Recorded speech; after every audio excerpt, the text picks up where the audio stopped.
Hi everybody, Kevin Purcell for Notebooks.com, and I've got the Chromebook CB35.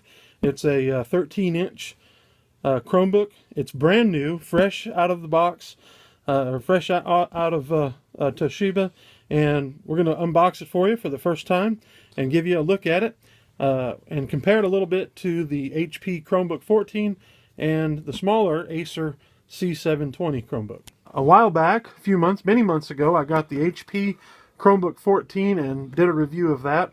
I'll put a link in the article with this post or with this video so you can see that. This right now is my favorite Chromebook. I'm really excited about it. I love it. But we got a chance to take a look at the Acer C720, which is a much smaller Chromebook. Notice that it's only it's an 11-inch Chromebook instead of the 14-inch like this. It's still a nice Chromebook, but it's not the powerhouse I think the HP 14 is. So today we just got from Toshiba the Toshiba Chromebook. It's a 13-inch model and still has the 2 gigabytes of memory like the Acer. The HP Chromebook comes in a 2 and a 4, but we have the 4 gigabyte. And that extra memory allows you to open a lot more tabs and makes it a little snappier. So we'll see how this Chromebook does with only 2 gigabytes. All of these machines come in either 16 or 32 gigabytes.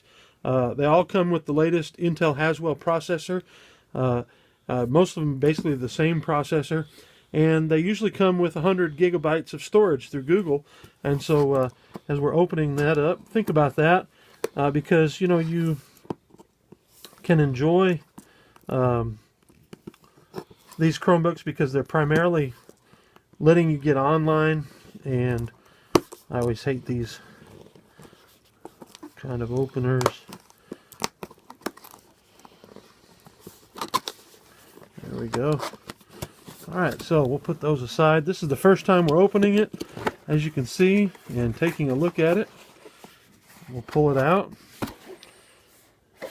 Alright, so like you get with a lot of computers, these are your the documentation inside. Power cords. Again, these are cheap models, so don't expect anything really great or special by the power cords in it.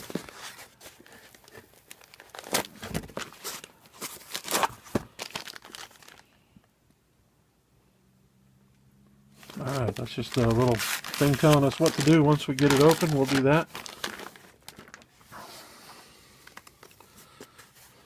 And pull it out, and before I even get the thing out, I can already feel that it's got that sort of plasticky feel to it that is not my favorite in a computer. Although the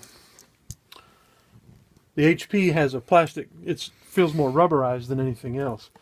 So as we've picked it out and we've opened it up, first thing I notice is it's nice and a good size screen. It's nice and wide like the HP. Alright, so I want to give you a comparison in size. We have the Toshiba Chromebook, which is a 13-inch device, and the HP Chromebook 14, which is a 14-inch. And notice it's a little bit wider. I'm going to go ahead and give you a top-down view there. It's a little bit smaller on all sides. They're really very similar in weight, although the HP is slightly heavier, which makes sense since it is a slightly bigger device. At this size, when you put them side by side this way, notice the keyboard is not much different. In fact, the keyboard and the trackpad look pretty similar. The trackpad on the Toshiba almost looks bigger since it's on a smaller device, but the bezel, or the side rather, edging around the keyboard is smaller on this than it is over here. So you're going to get the exact same size keyboard on both of these devices and the exact same size trackpad. And so if that matters to you, then it's a wash between these two systems. If you prefer a lighter device, then you probably would want to go with this. If you want something heavier, go with this. Now, one thing this has that the Toshiba that we have doesn't have, and that is the HP has a SIM card slot, and it comes with a T-Mobile SIM And we actually put in an AT&T SIM to go with our AT&T account. The other thing, notice that the ports are over here. You get the USB and HDMI ports on the right side on the Toshiba and the left side on the HP. But I like the look so far of the keyboard. Nice big trackpad here. The screen, while this isn't going to be a winner in a contest of who's got the best display, it is a nice screen. It's, I believe, a 1366 by 768, and it looks sufficiently bright enough in this average lighting. It is reflective, but as I stand above it, I can still kind of see it. And as I stand to the side, you can still sort of see that. So, but you know, widescreen viewability isn't that important if you're just the only person using it. That only becomes an issue as you're making a presentation on the road and you got 4 or 5 people sitting around a Chromebook. I don't know, it looks nice. It's got a nice light feel to it. The HP is definitely heavier, but the Acer is most certainly lighter. Of course, it's a lot smaller.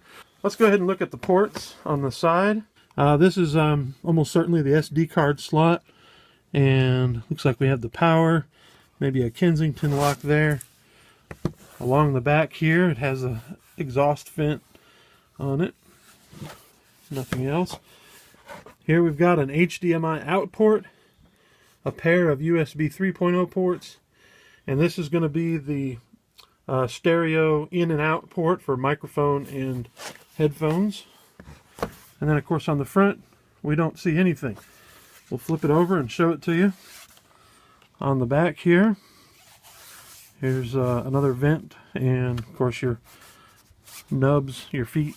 And looks like the speakers are facing downward. That'll probably give it some decent sound as it reflects off the surface that you have the computer sitting on. That might muffle it a little bit if you're putting it on a lap or on a soft surface. Notice it has a camera up here along with the microphone. One of the things I wanted to show you is what it's like to boot up to a Chromebook for the very first time without any of your personal data entered. So what we did was we reset this Chromebook. It's called power washing. You do that from the settings inside the Chrome browser. You'll hit the settings and then show the advanced settings, go down to where it says power wash. So this is booted up now for the first time from nothing. It has zero information on it. All my files, nothing, all of it is erased and deleted. So now all I got to do is go in here and find a network, and it sees my network. I'm going to enter my password. Ready? So this is the Toshiba Chromebook 35 or CB35 A3120. And we're going to put it through its paces, give it a test, and write up a full review as we have a chance to get to play with it. Thanks for watching.